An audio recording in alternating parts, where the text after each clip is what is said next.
Are you looking for a partner that creates stunning game art and provides seamless co-development? Mindloader Studios has over 20 years of experience creating breathtaking visuals and building worlds for top-tier games. Let's bring your vision to life. Visit mindloader.com.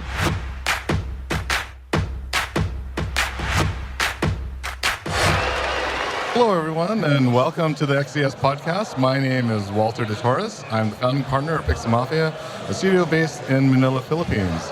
We are recording live on site at XDS24 in Vancouver. I'm excited to be sitting down shortly with three incredibly talented individuals to talk about the panel, Bridging Cultures, Learning from the Cross-Cultural Partnership in External Development 2024 edition, which we just saw live at the XDS main stage. The importance of this panel is really kind of understated, and sometimes, you know, with the nuances around understanding different cultures can really be the difference between a project that's really quite successful versus one that may end prematurely.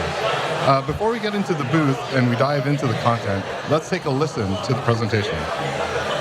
It is my pleasure today to introduce Juney Dijkstra, Operations Director at EA's External Development Intelligence Team, or commonly known as XDI. XDI supports over 50 EA franchises and central teams like FC, Battlefield, The Sims, Apex Legends, and Frostbite through finding, signing, and optimizing external development engagements with uniquely diverse partners worldwide. She is also the founder and director of the game production community, a 6,000-plus member B2B game industry community of producers, project managers, and leaders focused on exchanging knowledge and experiences in pursuit of sustainable, diverse, profitable game development practices. You know, the topic that this panel is going to be covering today, I think, is one that's often overlooked. But I believe that it's these nuances and cultural differences that can really make the difference between a project that's successful and one that may end prematurely. So please welcome Juney and the rest of the panel. So Walter already gave me a very lengthy introduction, so I'm not going to do that again. But thank you all so much for coming. Very good to see such a hefty crowd. Hope you'll be able to take something away. Before I go into my panel intro, I would love to invite my panelists to introduce themselves. Thank you, Juney. I'm Andreza. I'm a business development lead at Airship Interactive. We're based, I'm a Brazilian, and I work for Airship. It's based in England. So it's going to be very interesting to bring some insights, some personal experiences as well. And it's a pleasure to be here. Thank you for all. Marla? Thank you.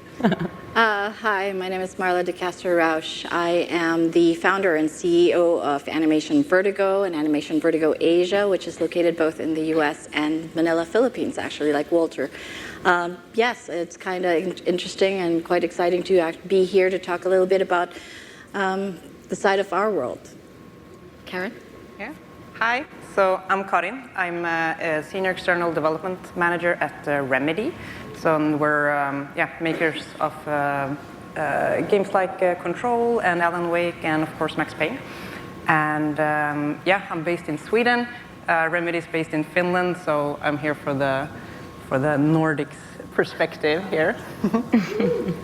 Yeah. So hi everyone, I'm Yo-Yo Wu from EA, same team as Juney, XDI. Development director and the business unit leader for shooter and mobile and central tech team. I'm very honored to be here, join an amazing panel of females, and talk about cross-cultural collaboration in our daily life. Yes, thank you so much. So conflict is inevitable, and I would argue vital. If we want to grow, if we want to learn and grow and live not just a resilient but anti-fragile life. And in my Dutch egalitarian and very direct and upfront perspective, I also believe that conflict resolution, even though I acknowledge that timing can be nuanced, should always be sought for us to be able to develop further. So conflict, in my experience, almost always involves multiple people. And that means that communication is an integral part to its resolution. And that communication is often going to be cross-cultural. So that is what we're going to be talking about today. We're going to double-click on how communication impacts the resolution of conflict, especially across different cultures. We're going to start by discussing how you can choose the right mode of communication, followed by who should be involved in that communication and why, before diving into the more meatier, spicier part, which is how our culture and our background can either inadvertently or deliberately influence the way that we resolve conflict. And if we have time, we might open up for a little bit of live Q&A as well. So with that, I'd love to get started. I'll start with you, Yo-Yo. When we're talking about, in essence, like, think there is a conflict, how would you choose, based on your background, what the right mode of communication is? We have options like in-person, voice and video calls, text. Where would you start? Yeah, very interesting question. We're starting with a topic, conflict, that traditionally the the Eastern Asian culture was not very good at dealing with. We're not very good at getting engaged in a critical conversation. It's very we feel it's very hard for us to deliver bad messages, and that is why we're trying to deliver it when there's a safety space, where there's room of intimacy, which meaning if we are able to meet people face to face, it might be the best occasion that we deliver something that might not be the best piece of news. Yeah. I'd love to ask the rest of the audience, or the rest of the panelists, if they have thoughts to add.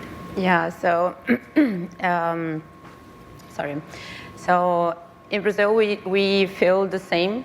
We never will come to a situation or to a meeting saying, hey, we have a problem. This is not something that we feel comfortable in doing. First, we would sweeten in a little bit and trying to explain the whole situation before, and then say, so because of all that, we have this situation happening. And it's always it's much better always through a meal as well. This is very cultural, oh, let's go for dinner and then we can discuss the next steps of the project, and then you throw out the problems and how to solve it. But of course, it's not always like that. In a world where we have meetings, online meetings all the time, you cannot just, hey, let's have a meal.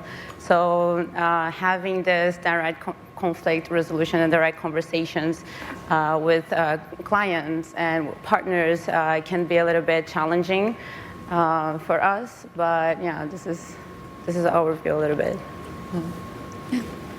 Yeah, I find it so interesting that, you both, and for me as well, we don't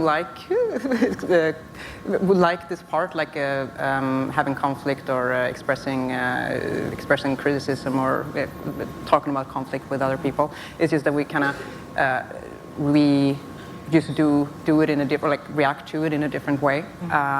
So, Sweden, Nordics are the same way. We find it pretty uncomfortable with conflict, but would be more leaning into maybe running away from it in a bit. So maybe writing mails instead, and instead of just talking face to face.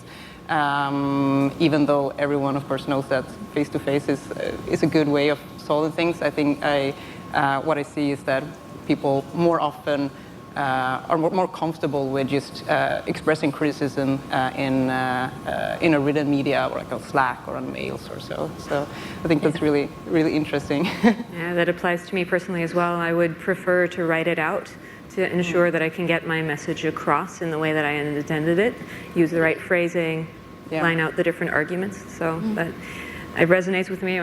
Again, Dutch background, so also a little bit in that Western European sphere. So moving on to who should be involved. When you are dealing with a situation where you've got two sides with different companies, different company visions, what contributes to who, based on hierarchy, based on seniority, should be involved in resolving a conflict? Well, we do have, we are known to be very, how can I put that?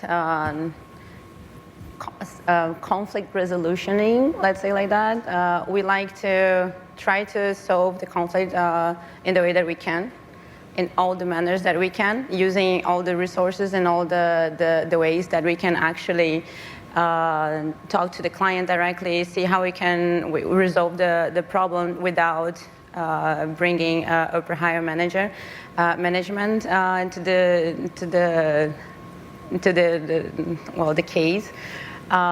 This can be a little bit, how can I put that? This could be a little bit not very well seen from the partner perspective, but we have this way of, oh, I can do that. Let's try to resolve here in our in a way, in the best way for both parties. And when we have to escalate that for upper management, and then this means for us that Houston, we have a problem. Yeah. Right. I think similar, right, with the Philippines. Hierarchy means something. There's talking to someone who's of a higher position. Definitely, especially in a meeting. People tend to address anybody. I think in the Western world, when you talk to somebody, you can talk to anybody who's going to be the one who's responsible for the project. For example, if it's an animation, you're going to be talking to someone, and when you're talking to someone, you want to direct it to the person who's the most responsible. In the Philippines, the tendency is if you're talking to the person who's most responsible, which is the animator, they'll feel quite intimidated and would prefer that you actually talk to someone who's higher up, because not only is it something of a respect for the hierarchy, but it also is being unsure on what they're going to be saying, whether it's correct or not, perhaps even some version of insecurity maybe. But the idea is there is a person above that you can talk to, and it is not talking down to them if you decide to talk to the higher ups. The idea being that giving the respect to those who are of position gives them also the ability to tell them in their own language what it is exactly that the client might be needing. And it's just for everybody else's comfortability. For us, it's something that I've often fought.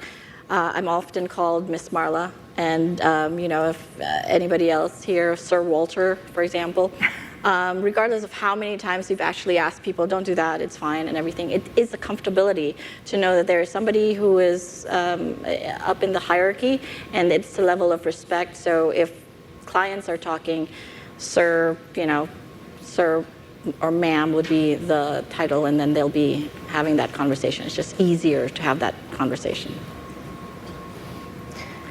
And it's, I would very much resonate that in Asian culture, especially like China has also been having a lot of hierarchical culture. And though in an international business occasion, you barely see we each other call ourselves with respect names, but actually in our own language, it is a level of respect if you call them by director and family name. For example, I could be very much like Director Wu in my culture, and people, if they really, really, really want to show respect, they could even call me something more higher up, right? Like if you are, for example, the associate director, is actually more respectful to call them directly the director. Like you don't call out the associate part just to promote you to the next level to show respect. But that's just like a very respectful meaning. It's not about hey, we only want to speak with the most powerful people in the room, right?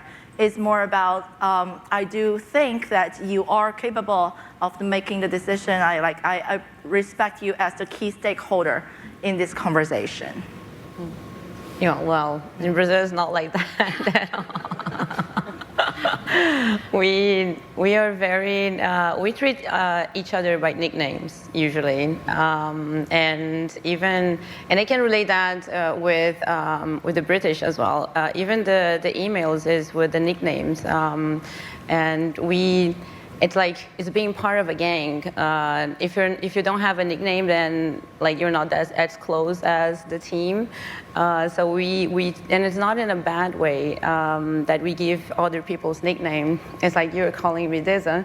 So we have that as a really to show proximity, but also to generate trust. So it's like if you have a person that you really want to get close to them, and then you start like having this closer relationship, we don't establish layers. We're just like all together, and we establish okay, so we're all here, we're all the same level, so let's resolve that. So that's the way that we see it. Yeah, and in Sweden we have usually a very flat hierarchy when it comes to at the workspace, both for good and for bad. But that's how it usually looks. And there is a thing in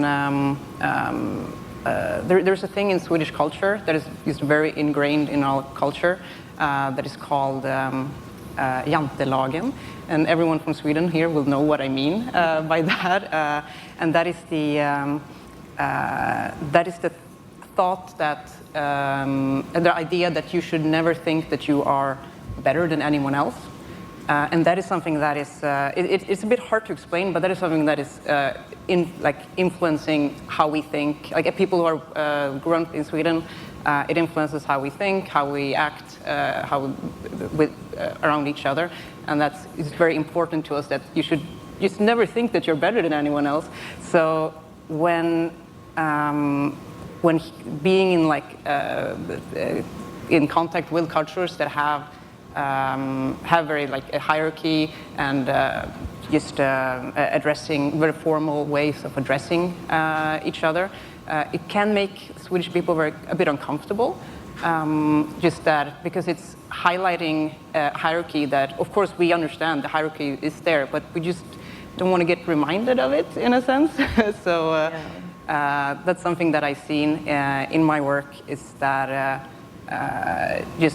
having our internal teams meeting with some external team for the first time, and the external team addressing them as sir or ma'am, and that's and the Nordic team being very a bit uncomfortable with that, and just because you are just not used to that. Yeah. So that is something that I need to kind of learn our teams, that hey, no, this is not them just trying to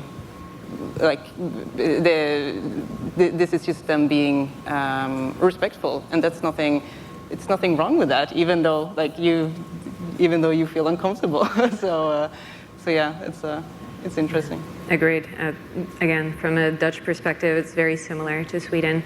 We kind of presume that we can just talk to anyone of any hierarchy level, yeah, and that we can have that conversation, but we need to be a little bit more mindful and a little bit more considerate sometimes. And also, again, like you said, Karin, become a little bit more comfortable with being seen as someone that is in a higher position, even if we don't feel that way, if we consider everyone to be our equal in the same way. So that is a nice segue into the meatiest bit, and also, as mentioned, potentially the somewhat more spicy bit of our conversation, which is the emphasis of culture and background, both inadvertently and consciously on the resolution of conflict. So, Karin, staying with you, what is your interpretation of personal space, both inside the office and at conferences? So personal space in office. So I mean, when one good Swedish people and Nordic people are usually quite preserved and want to have our personal space, and especially in the workspace. But at the same time, outside of work, we are very open. We're very hugging a lot, and just being very close, going out, partying with people. We are open people, but it's just that in the workspace we are pretty yeah, a bit close, reserved, exactly. And that always poses a bit of a challenge, in especially like spaces like this. That is little bit of both, where we like it's not us going to the office, it's not our working buddies, but we do both work and we do both the social hanging out part. And I know that a lot of people get a bit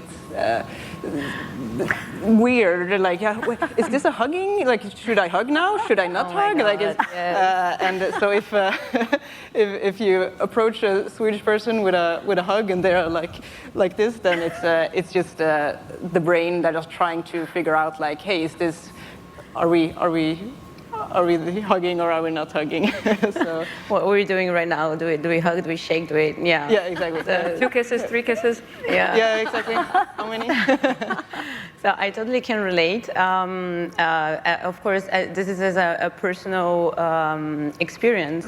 We learn. I have an international relation background, so we teach in our a university how to treat respectfully others, respect their culture and all that, but they never bring up like, oh, how Brazilians are or how this kind of part of the world reacts to. We learn to bow, we learn to get the cards and all that.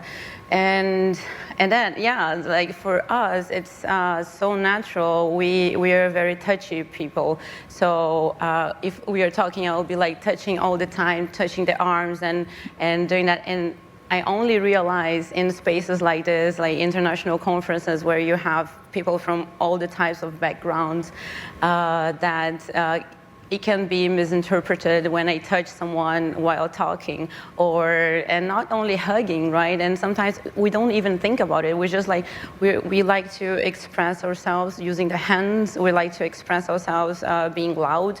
And I think I got some situations that was a little bit uncomfortable for both sides because I didn't mean that, and the other person was not understanding what was happening. I said, okay, so lesson learned. Next time, like, keep my hands in my pockets, and that's it. I think it's very similar to the Philippines as well. There's a respect that you have for in work, right?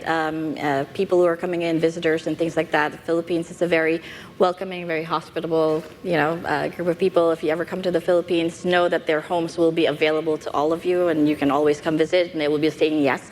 But they're also going to be very respectful of the space that you have. If you show that you are distant or you're not the type to hug, we will not generally hug you, and it's not an automatic thing. The automatic hugging, or what we call beso, which is to put your cheek on another person's cheek, is generally something that we reserve for people we already know or are comfortable with. And you might see that if you ever go to the Philippine booth. When we come in first, we'll probably give each other a hug and a beso, and that's how we greet each other. And the closer you get to doesn't necessarily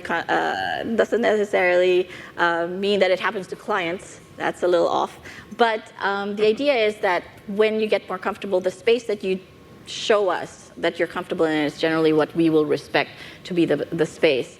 However, that to say, once you have a meal with Southeast Asia in general, but once you have a meal, you have that exchange that we're now in a common ground, we're now very comfortable with each other.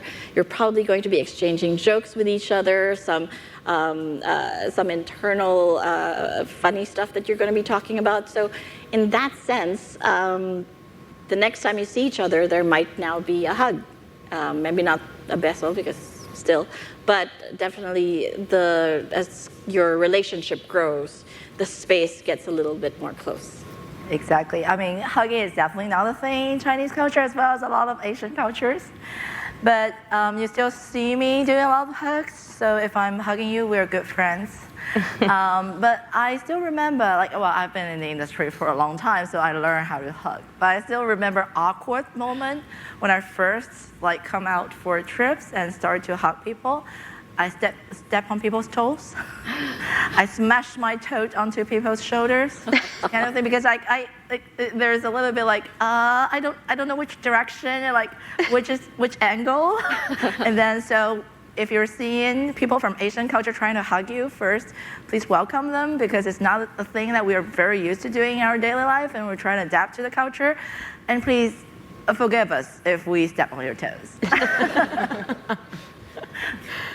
And then there's to continue on this topic a little bit with regards to language and formality in that sense. How does that influence conversation? Well, we can think about a couple of ways. We are not very formal, and of course, I'm just sharing my experience. But in general, Brazilians, if you ever have the chance of meeting a Brazilian, we don't see much boundaries of okay, so I'm crossing like. We see this as a huge opportunity of building friendship, and sometimes can be a little bit challenging for the other part to see and sometimes a little bit seen as a little bit disrespectful. And this is something that we, of course, us that work with international companies, we are more mindful of that. But if you ever come to Brazil, people will be treating you, and they don't care of who you are or where you come from. They will just think that they are being so nice that they want to give you all the Brazilian experience, and then they will be informal. They will treat you. They will be hugging you. They will be doing all those things. When, for example, if of course in an event like that, we try to behave ourselves, and then we try to read the room first and say, okay, so where do I go here? Do I call you sir or miss or? And then we follow the lead, but in a more cultural way. We don't see that as there's a disrespectful way of treating others. So, and we've also touched a little bit about how you could come off relatively strong compared to other cultures. Yeah. Sometimes we can be a little bit pushy. To some things that we really want, and bringing up the previous topic of who we should address. When we want something besides resolving things internally, we bring up, okay, so now we get it, now we're gonna get it, and this can be a little bit annoying to the other part as well. So yeah. And this is one that I want to toss to all three of you. The concept and level of comfort with swear words? Oh yeah, we swear a lot.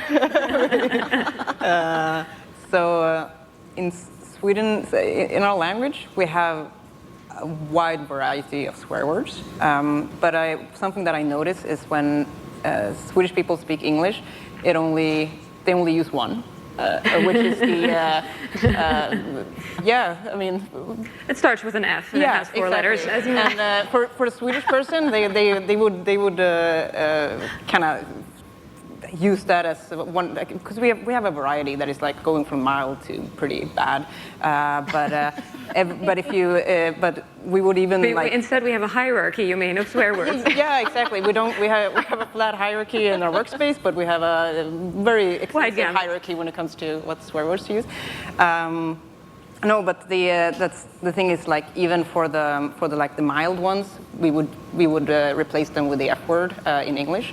So I know that we can come off as pretty foul-mouthed, pretty much. Like we could make some people uncomfortable that are from cultures where you don't use swear words a lot, because that we might come off as a bit aggressive if we are in meetings and just swearing a lot. But it's I think that is kind of a translation error, pretty much for us, that we just, but we swear a lot in Sweden. So do we. Yeah, I think it's interesting because in a personal, in a very casual manner, the Philippines, yes, there's a lot of Filipino swear words, and it's part of the language. Like I guess in any other country as well, it's part of the language. It's part to emphasize something, or you want to make fun of something, and then you swear first in Tagalog and whatever. However, on the other side, if let's say, as you were saying, let's say you were in a meeting and people started swearing, it is taken as, are they being aggressive? Are they being mad? Is this a level of professionalism that I feel respected? Do I think that they're swearing at me? And sometimes that can get lost in translation when you're having just what you feel might be a casual conversation, and on our side we feel like, oh, this is fun and everything, or I'm not going to be swearing right now because I don't know how you are, and then you swear. There is that initial jolt of, were they mad at me, or is this something of an offensive thing that I've just done? But then, like anything else, the more you communicate, the more you get to know somebody, you'll find that that's something, and then the next thing you know, Filipinos will start teaching you, the various swear words that you can use to be able to, respond back. Express yourself. Exactly, express yourself. So, Marla, staying with you a little bit, the most controversial topic that we'll start, the gender topic. Oh. You opened this up during our prep, and I can't help but ask you for a little bit of an elaboration on how you think it might contribute. Yeah, absolutely. I think there's, it's coincidental and also quite important that the panel is actually of all women. Gender, when it comes to culture, gender on its own is already, complicated enough, but to further expand it through culture, we're looking at traditions and what we think or what they think. And it's, I guess, coming from a patriarchal society in the Philippines, the tendency is for women not to actually be the first one to voice things out. They might be the leads, they might be the heads of studio, they might be the person in charge, but the tendency is if somebody is in front and they're a man and they're telling the female leader what is going on, it may seem like it's submissive to actually say yes with a smile and very easily, try to conform because that's the level of respect. And then not so much in the East, I think. Speaking out as a woman is not common. There's always that initial, maybe I may be repeating myself, or this might not be as important. There's a tendency to minimize what we're about to say before we say something. And it's also not wanting to, offend anyone, in enough effort to, be in that space where you're like, okay, I don't want to offend anyone, but at the same time, I really have to say this thing that is happening and why this part in the contract or this part of the negotiation is not going to work out. But you compare that with a man, it's a little bit more aggressive. There can be a little bit more back and forth. It's going to be a little bit more jovial. They'll go through it through jokes and stuff like that. We'll go through it through, oh, maybe we shouldn't put that in the contract, or maybe we can negotiate that one with a laugh. That's also another way that we're conveying conversation without we're conveying the negotiation without necessarily trying to offend anyone. So there's different ways that male and female, especially in the Philippines, how they bridge this negotiation. Yeah, I very much agree with Mala. While female leaders are not that common in our culture, but it also brings more importance for us to be aware of both gender brings a lot of value to the conversation, yes. Right? We have a slightly different perspective. We have a lot of different angles. Our perception towards expectation and perception are different. That's why we make a good team. Right, and we need to be very consciously putting all stakeholders into one conversation to make everyone heard. For example, in EA we have women's ultimate team, which is like supporting women career growth and like all the having like this community voice out, but also not strictly for women. Like it's not a team that only female can join. You can join as a male, as a supporter, and you can like be vocal. You can be like be within the community as long as you realize there's value for everyone to be vocal, to be contributing, and that's, I think, it's a very important thing for us to be aware of. Yeah, and Brazil is the same.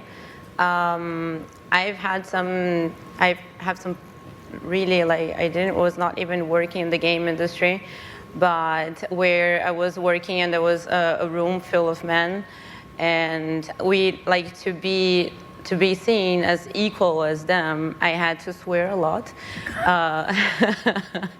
I had to actually to speak out loud more than Brazilians usually do. And most of the times I was seen as hysterical. I know this is very, but it was until you get in the point that you get the respect of the whole team. So we, me as an experience as in a Brazilian background and of course cultural, we have that. It's really Latin. We have a lot of groups. Women are like, we're strong much more than we were before.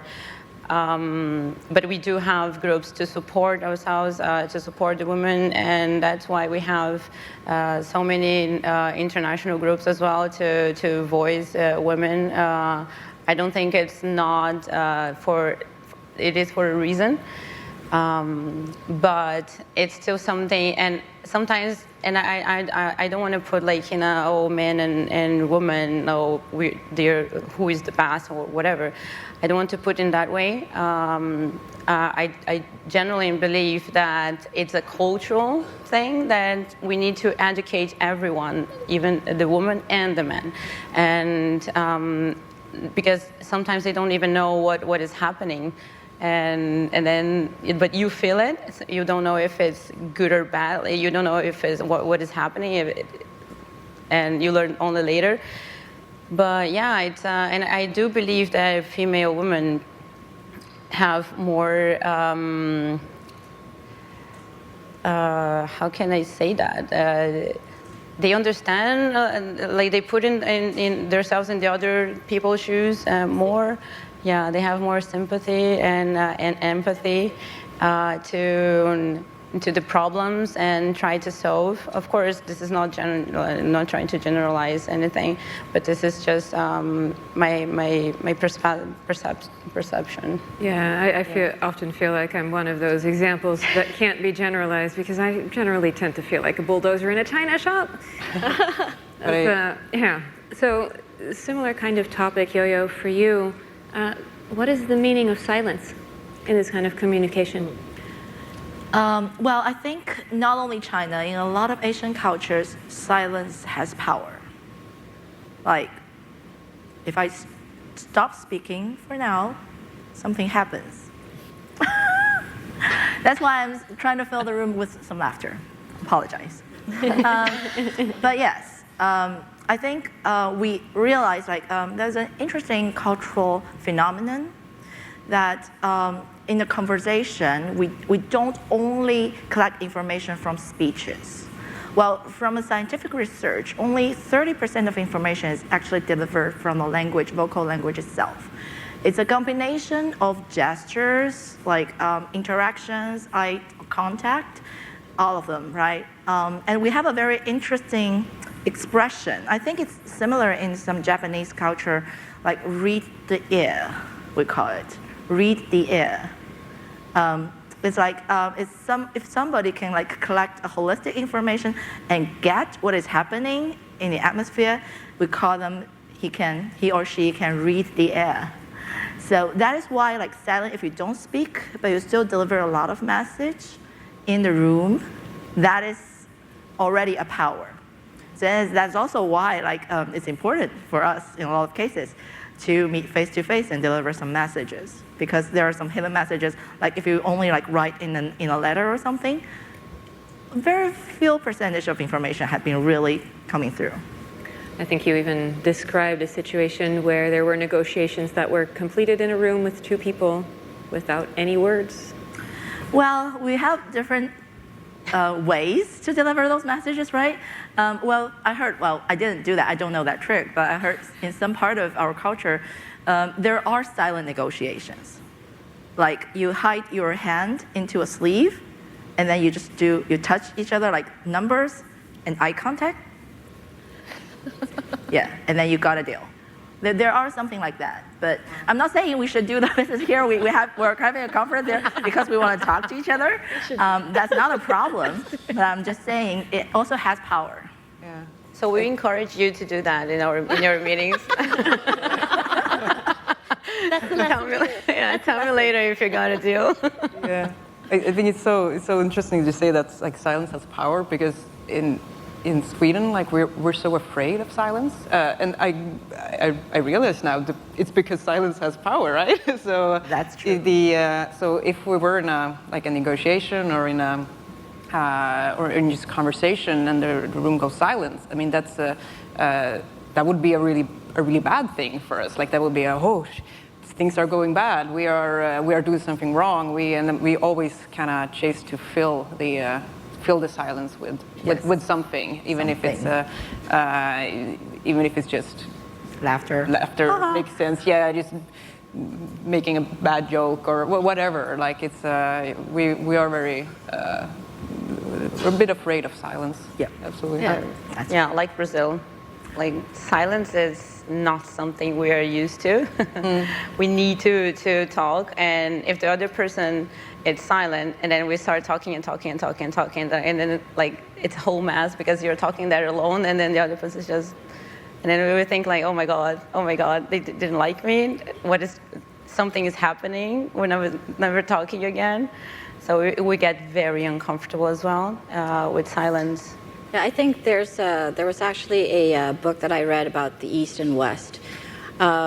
Eastern culture tends to look at silence as a tool to be able to communicate strength, to be able to communicate coming from a sense of power that you can suddenly be quiet and know that everybody's going to be listening to you, and the next words that you're going to be saying is relevant or important. Whereas in the West, the idea of being quiet means that you're not as aggressive. You're not trying to be confident. You're not being confident. You're not expressing yourself. You're not pushing your agenda. You don't have something to say. Yeah, which makes it interesting, because then in a world where you come together from very different cultures and somebody becomes quiet because that's where they feel they're going to get their strength to be able to negotiate well, the other party might feel that, oh, I'm winning, or I'm actually, getting my point across. And so that can be a bit of a conflict there, a misunderstanding that can come from there on both their parts and what they expect the other person to feel or see in that matter. All right, welcome back, everyone, to the XDS podcast. We just heard Bridging Cultures panel from the XDS24. I'm now sitting down with three of the panelist participants in the XDS podcast booth. We have Juney Dijkstra, Operations Director, XDI Electronic Arts. We have Marla Rocha, CEO and founder, Animation Vertigo. And we have Karin Brewer, Senior External Development Manager, Remedy Entertainment. Welcome and thank you for that amazing panel. It was so well received, and I think it really hit home to a lot of people. We have such a wide variety of cultures here, and just looking at the audience, there was a lot of head nods, there was a lot of smiling, a lot of laughing, kind of like, oh my gosh, is that what they meant? So that was really cool. One of the topics I want to expand on today is that just I want to focus on a little bit on Sweden and the Philippines. We have two representatives here, obviously. Karin, you described a lot of the Nordic countries as not really non-hierarchical. You want to treat everyone the same and equal. But with the Philippines, it's very hierarchical. They will defer to a lot of the senior folks. And Juney, you start off the whole panel with like, hey, conflict is critical. Like, I think when starting up any new engagement, there will always be conflict. There will always be bumps along the road. So how do you prepare, say, like two different teams, one from Sweden, one from the Philippines, they're just starting to work with each other. You know there's going to be something bad that happens eventually. How do you prepare those teams in being able to resolve and prepare in terms of being able to communicate what those issues are? Hi, Walter. Thank you for having us here. Great question. I think that when we start preparing for anything, right, for a meeting, for our clients, I think it deserves that kind of preparation to where we understand culture. We understand where they're coming from. Unlike where we're coming from, let's say in North America, where we kind of have the idea of how each culture is or how we all are, it's quite different. So if we're coming into a negotiation or even a discussion, an early discussion between two groups, I think it's important to look into how each culture would be. It might be a little bit of a research, but I think it's important. I think it alleviates us from potentially doing the wrong thing. And for me, I think it's like when you visit a different country. When you visit a different country, you want to kind of know what might be offensive, what might be difficult to navigate, and just even a surface level understanding would be leaps and bounds already helpful when starting something like that. Karen, what do you think? Yeah, I agree. Since it is so easy to just kind of think that everyone will behave exactly like yourself, and especially if you're working in a studio where a lot of people are from the same kind of background, you would. It's easy to think that, yeah, of course, like when I do this or when I say this, that everyone is going to understand what I mean, and everyone is going to be able to read between the lines and everything. But as we discovered during our panel, like there's just a lot of nuances. There's a lot of differences in how we perceive things and how we communicate when we are from different cultures. And neither of the cultures are wrong in any way. Like neither are. It's just different. It is a two-way thing. Like we need to be learning from each other. Because if we are aware, like we in the Nordics are aware of how Philippine teams might react to something or what they would think, like then, and you are aware of like how we talk and how then we can hopefully meet halfway, I guess, and we can, or at least we have an understanding why we do the things we do. So it's just so crucial to have that conversation and just bring that up there, like, hey, yeah, we are a bit different. I mean, but that's a good thing, and we can learn from each other, and that's great. I think, absolutely. I think in addition to what Marla and Karin have already shared is, for me personally, I presume that I'm ignorant. Whenever I go into a conversation, I presume that I know nothing about the other party, what their background is, what their lived experiences are, what kind of context they're operating in. And from that foundation, I will not make assumptions about why someone is saying something or not saying something, about why they behave the way that they do. And I will approach that by asking questions.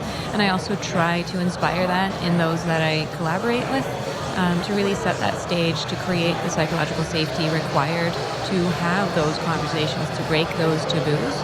And much like Marla indicated, I also try to educate myself beforehand. So a few resources that I use for that. I love the book, The Culture Map by Erin Meyer.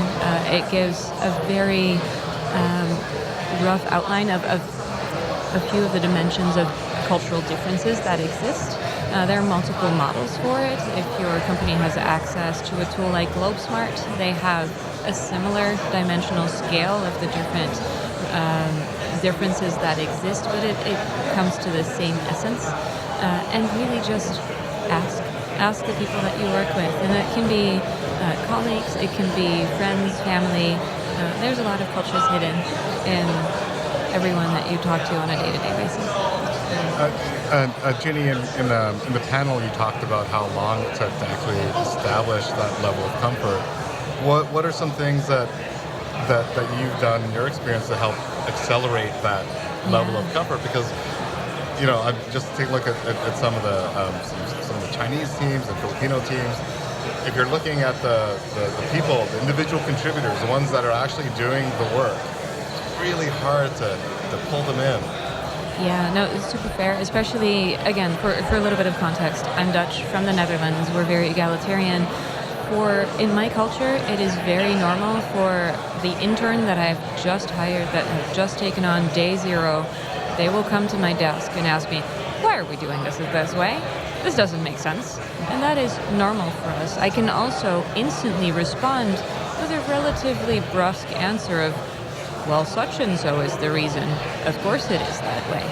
Whereas in the relationship that I was referring to in the panel itself is a relationship with a partner from India, and they were very, very reluctant to say anything, to ask questions, let alone give feedback. They would rather do 8 times the work in the hope that one of the pieces was right, rather than ask questions up front and maybe only have to jump twice instead of all the 8 times. And to be able to enable them, it was a big learning journey for me as well, because I come from the extreme opposite. Is I had to create deliberate space for it. So every meeting that I had with them, I had to create that space in the agenda, keep asking, keep emphasizing, the way Marla also highlighted, express that I care. So constantly ask that question. Same thing for emails. Every email I would ask, if you have suggestions, if you have feedback, I'd love to hear it. Also keep providing context for why I want to hear it.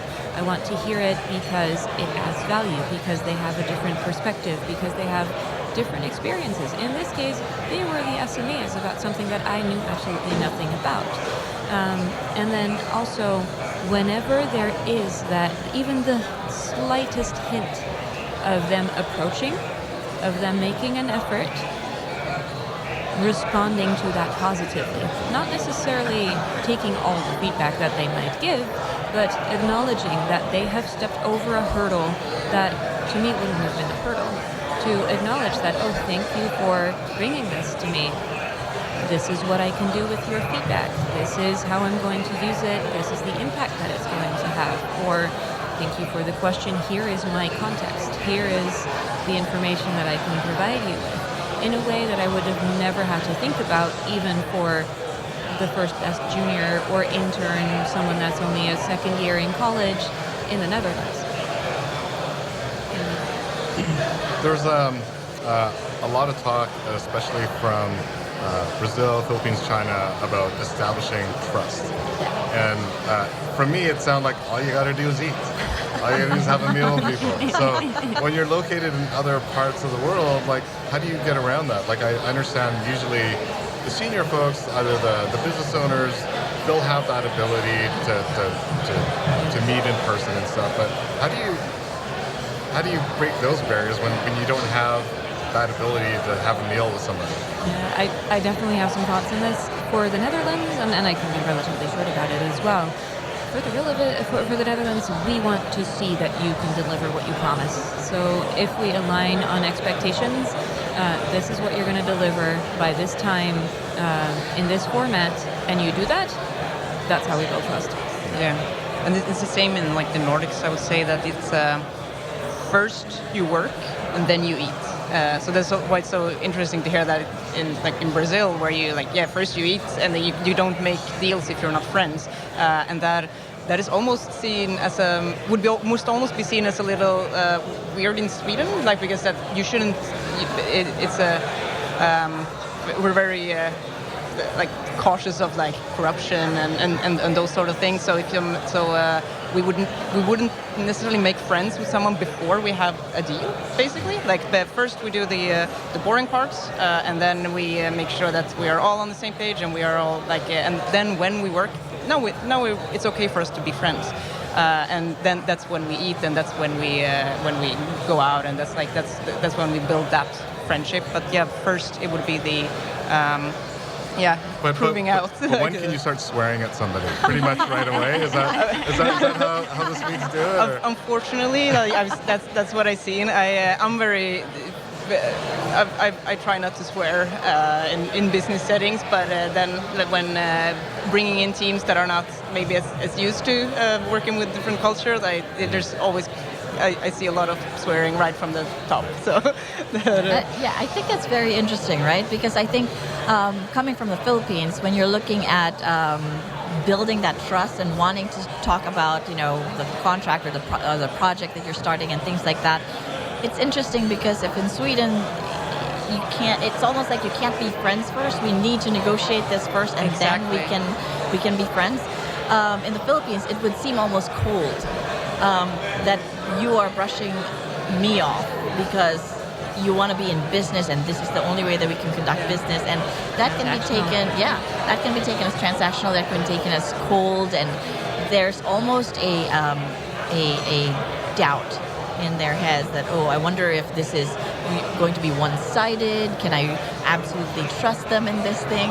But because again, when we sit in front of someone and we say, okay, this is something that's really interesting to me and we want to be able to do this to work with you. By the way, would you like some barbecue? And have that meal and have that conversation, even if it's in a small table and you're just having chips and drinks there, having that comfortability to be able to talk to each other so that we can feel like I can trust you, that you have this isn't transactional and this is a relationship that we are building.